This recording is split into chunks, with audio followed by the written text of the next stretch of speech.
So I'm going to grab some propolis off the top, make sure you can see this, and edges of a couple of colonies. Ideally, use like a propolis trap, which I plan to do, but the season ran so warm so late this year, I never got the chance to really do propolis trapping. So I'll pull off some of my extra top boxes that aren't full of bees. If they're in the bottom box, I'll grab some propolis here to make some tincture. You will find the propolis more on the edges of things, on like where you'll see burr comb and beeswax. Before you know it, you're starting to collect enough to do something with. And what I'm looking for, I'll share the tincture recipe a little bit later in the video, but what I'm looking for is 1 part propolis by weight to 9 parts alcohol by weight to make the tincture. So I'm thinking about that as I gather quantity. Now, the ideal way to collect propolis, of course, would be using propolis traps, and I'll show you one of those in a little bit. But if you have just a few colonies, you can collect off the tops, the edges, the lids. It'll probably need to be rinsed before you use it. And certainly if you do use any non-organic mite treatments, like Apivar, Apistan, stuff like that, I personally would not take that propolis from the equipment unless you're later using a propolis trap. Because we're just using organic stuff here, I'm comfortable with, for personal use, taking it from the edges of boxes and lids.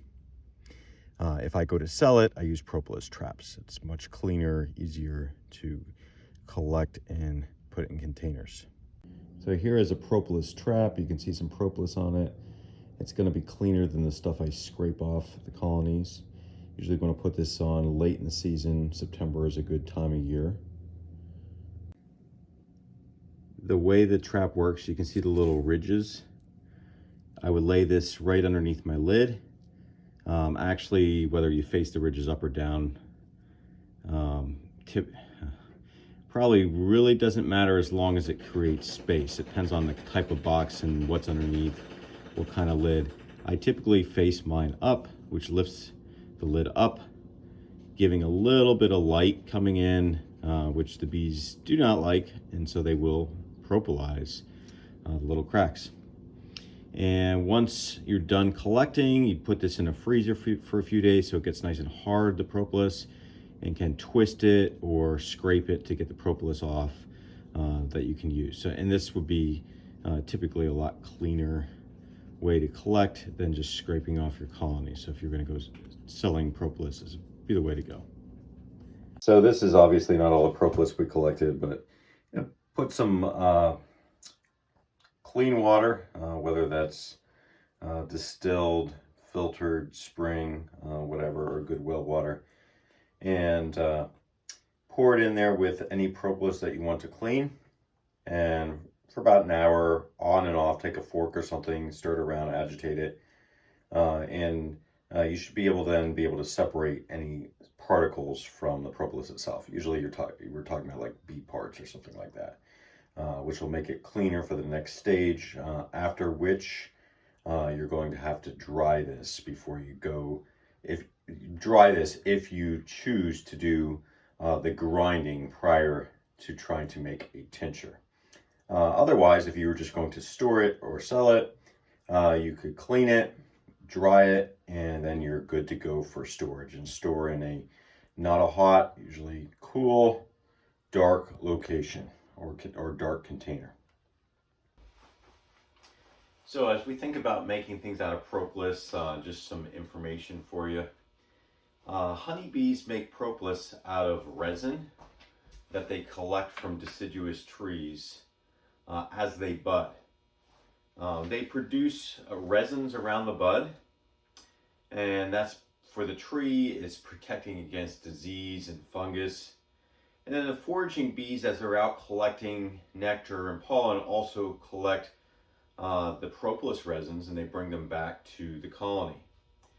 Honeybees, based on the research, seem to use the propolis not only to kind of seal in things and close off things in the colony, or reduce entrances, seal cracks, but they use it as an extension of their immune system and rely on it to keep healthy.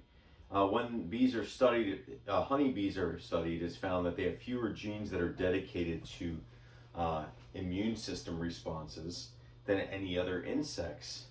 And so it seems like the propolis used by the colony is compensating for that, or has eliminated the need for them to develop a better immune system. So there's hundreds of compounds that have been reported to have been identified or extracted from honeybee propolis. And a lot of this, like the majority, would be resins, then waxes, fatty acids, different types of essential oils, which often gives it that nice smell, and other compounds that have pleasant aromas, pollen, and bioflavonoids. And when it's warm, propolis is extremely sticky. In fact, very difficult to get off things. When it's cold, it can be hard and brittle, which is, if you're going to do any kind of blending of it, usually try to freeze it, get it hard and brittle at that point.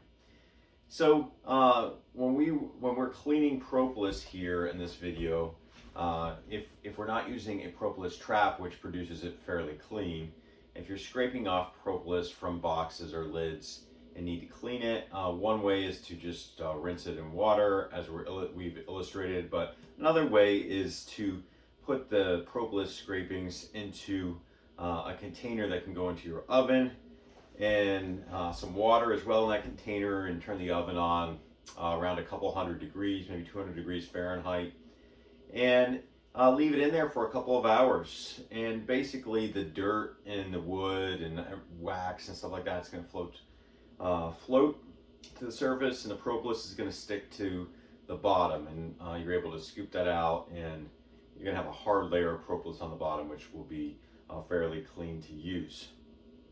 And then you can cool it, chip it off the container, and store it. As far as various uses, some people chew on it or suck on it, chew it like gum, and historically has been used that way. In fact, we can find records of propolis use going back thousands and thousands of years. You can also put it into a capsule form or a pill form to take as a daily supplement for all of the content that's in it that might provide health benefits, or as some kind of a tincture, whether it's going to be used topically or orally. And typically I like mine to end up as a tincture that'll be used as a honey throat spray, which I'll show you that process as well at the end of this video. And during winter months, I like to use that in the morning and the evening. And again, I'm not touting any health benefits. You can do your own research on that, but a lot of people have found benefits from it. Now, when you're making a tincture, as we'll make later, one thing I wanted to mention is it does matter what you use. There are recipes for using water and using oil if you're trying to avoid alcohol in the recipe, but basically by the time you're done with a tincture and use it in something, alcohol shouldn't be, if it's just alcohol itself that's the concern, it shouldn't be a concern. But if you're trying to completely avoid that, there are olive oil and water recipes for making an extract of some sort out of it. But what has been found is you do lose some of the hundreds of compounds when you don't use alcohol in the tincture. So just be aware of that. And as far as alcohol that's used, denatured rubbing or methyl alcohol should never be used in your final product if it's going to be ingested. So just keep that in mind. This needs to be alcohol that can be that is safe for oral use. Okay, so when you're making a tincture, you can just use the propolis chunks in alcohol. I think it is more easily extracted and absorbed if you grind it. I have an old coffee grinder. Actually, these are fairly inexpensive, but you can find them used. Note that you'll never be using it for anything else again. You can see this was used for propolis before. Again, propolis is very sticky, but it's going to create a powder like this when it's done. The colder it is, the easier this works. Um, and it just actually smells so good.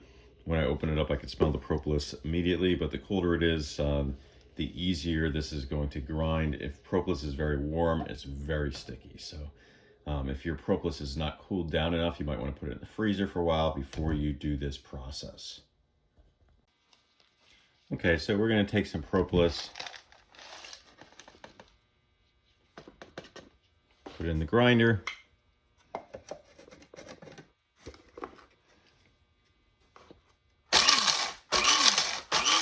Again, how cold it is will affect how well this will work, as it is really sticky stuff. But you can see this was cool enough. It made a nice fine powder. And this will be excellent for making an extract of the propolis. Get as much out of there as possible.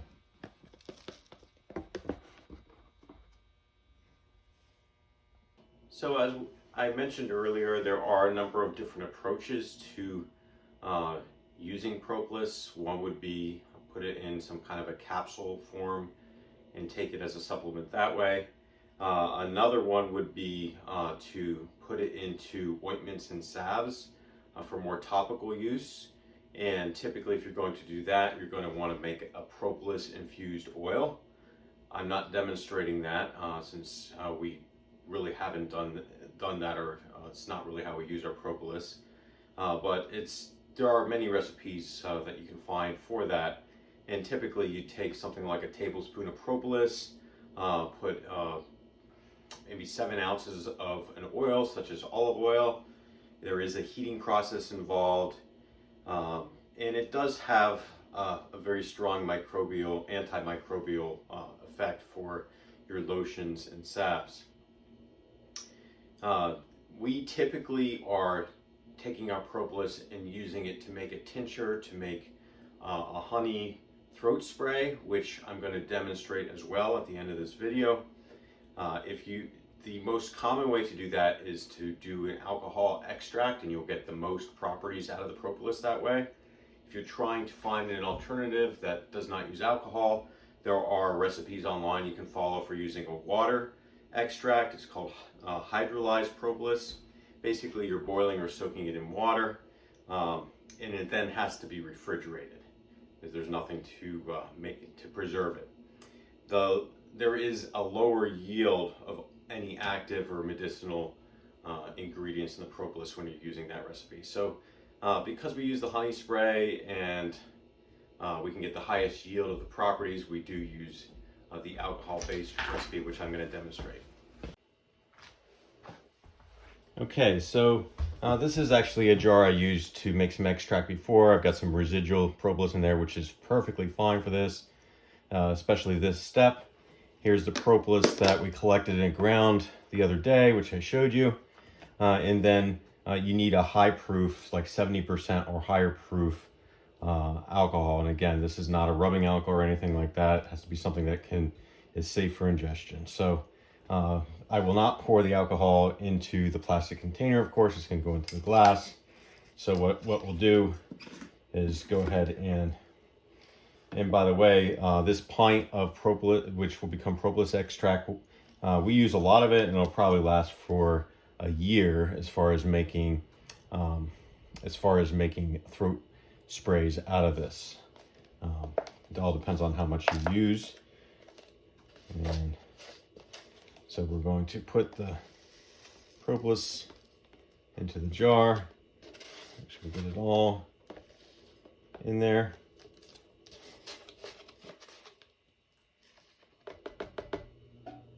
Okay, and this is going to be a couple week process here, where we're going to basically mix this up for a couple of weeks. I'm going to stir it or shake it. As I have a jar that I can shake, I'll shake it, and then in a couple of weeks we will be able to, at that point, go ahead and filter it, and it'll be ready to go and can be used and stored long term. Just keep it somewhere dark, glass container. It will not need to be refrigerated.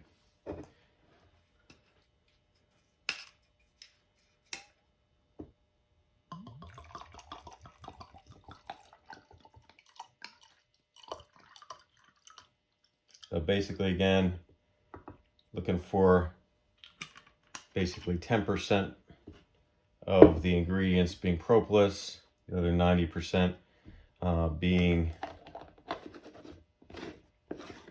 the alcohol. And you can find a variety of ways online to do that. You can measure it by weight. We've made it a few times, so I know roughly the amount to go in, but you could use a scale if you wanted to be a little more exact there. So this is all ready to go. Just will basically give this a shake. And by the way, if you find any other particles that you wanted to clean out of there, don't worry. It'll all happen during the filtering process. This is ready to set for 2 weeks. Again, 2 to 3 times a day, mixing or shaking it so that we can extract as much as possible. I don't think there's any harm in going a little bit longer than 2 weeks, but typically that's what we do. So for at least 2 weeks, every day, 3 times a day, stir or shake this. You'll see it's settled out, and by agitating it, mix it together. Just keep doing that for at least 2 weeks. So I let this go a month now. Try to get all of it extracted. Now I'm going to use a coffee filter and go ahead and pour the propolis tincture in through there, basically catching anything, any particles and all the large chunks yet left over from the propolis. This does take a while to come through the filter, so can't be in a hurry here. So as I was doing this, I remembered a coarser filter, like for a French press, will work a lot better. The first one I was using was really fine. It takes a long time. So I was able to filter it out a lot faster once I switched the filter. Notice it's nice and clean. Over time, you'll still see a little bit of propolis sediment at the bottom, but if you fill droppers or you make a tincture, you're pouring from the top anyway, so it won't impact the product. But here's the liquid gold. So at this point, your propolis tincture is ready to go.